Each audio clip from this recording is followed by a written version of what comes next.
Uh, at 2:21 p.m. June 19, 2024, Vice President Sara Duterte has ceased to be part of the official family of the administration of President Ferdinand Marcos Jr.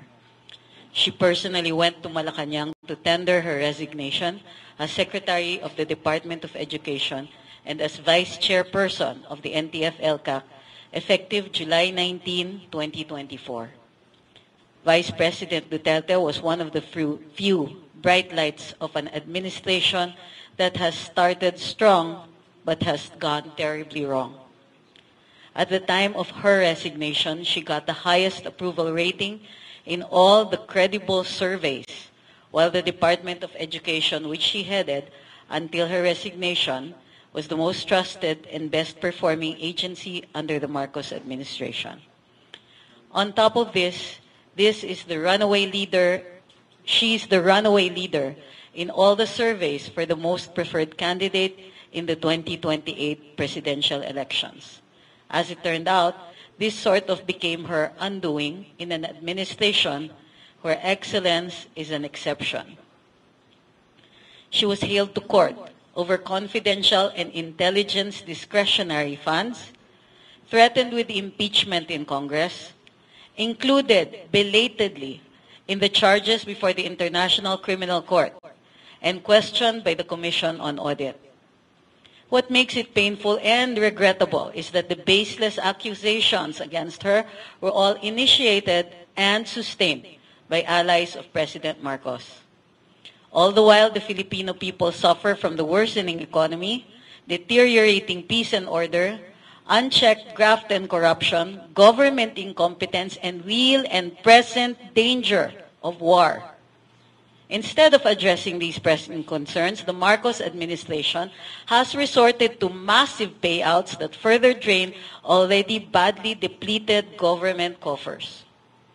Alarmed and concerned, former President Rodrigo Duterte was forced to come out of retirement to address these pressing issues, including the President's drug problem, and more importantly, to denounce the bogus People's Initiative, which is nothing but a shameless scheme to change the Constitution, not just to guarantee the lifting and extension of term limits, but to perpetuate the ruling family's grip on the presidency.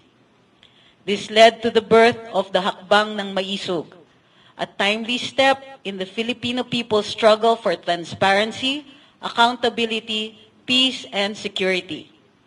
After the opening salvo in Davao City, the Marcos administration scrambled to meet the challenge. Instead of shaping up, it resorted to suppression of the people's rights to free expression and seek redress of grievances.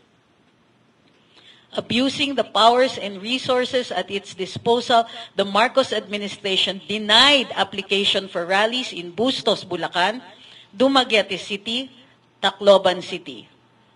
Davao del Norte Governor Edwin Hubahib and Cebu City Mayor Michael Rama were suspended after allowing rallies in Tagum City and Cebu City respectively.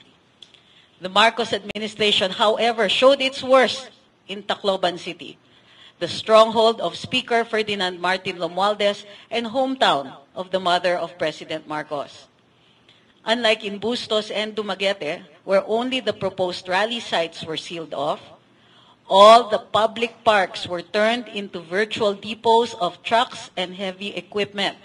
Among others, all the plane tickets on the rally date and the day before were suspiciously sold out.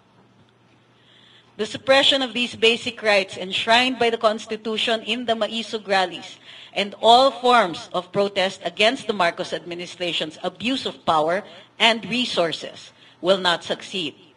For as long as the needed reforms, particularly those addressing the basic needs of the people, remain unaddressed, the voices of the brave will not be silenced.